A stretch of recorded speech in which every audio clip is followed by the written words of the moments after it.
वो 30 अप्रैल 2019 की शाम थी जब मध्य प्रदेश की राजधानी भोपाल के एक चर्चित टूरिस्ट स्पॉट मनुआ भान की टेकरी पर दो दरिंदों ने एक 12 साल की मासूम के साथ सामूहिक दुष्कर्म किया।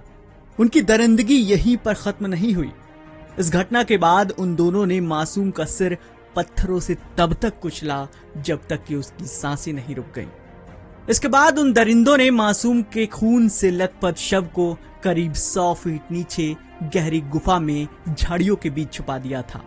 इस मामले के दोनों आरोपी अविनाश साहू और जस्टिन राज ने गैंगरेप के बाद 12 साल की मासूम की हत्या इसलिए की थी कि कहीं वो इस घटना के बारे में अपने परिजनों को ना बता दे।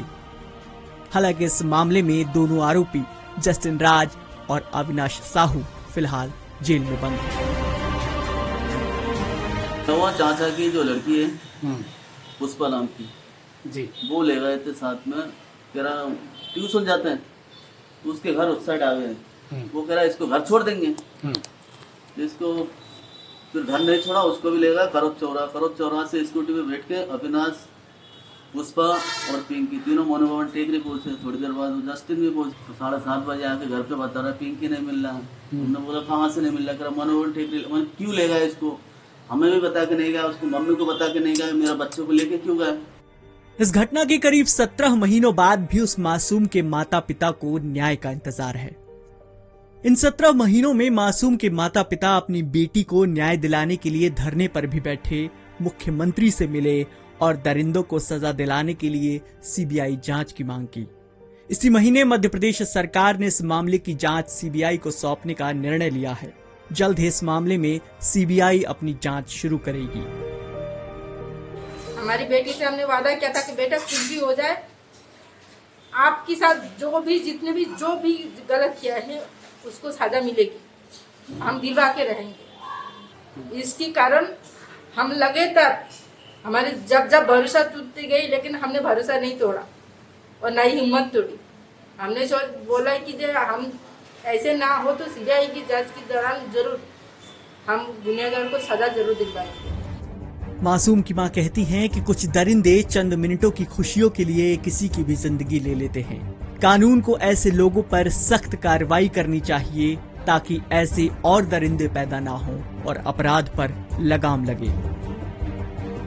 वो लोग क्यों नहीं सोचते हैं कि जिसको हम खिलौना समझ रहे हैं और इसको तोड़ रहे हैं, उसको कुचल रहे हैं, उसको मार रहे हैं, उसके कितने लोगों की जिंदगी अटकी पड़ी है, कितना प्यार करते हैं, कितने चाहते हैं उसको, ये क्यों नहीं सोचते वो लोग।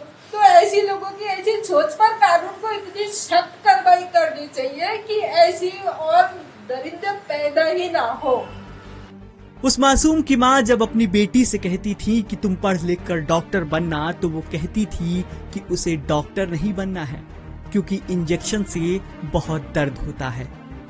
मां कहती है कि जो मासूम किसी के इंजेक्शन का दर्द नहीं सहन कर पाती थी, उसके साथ ऐसी दरिंदगी हुई।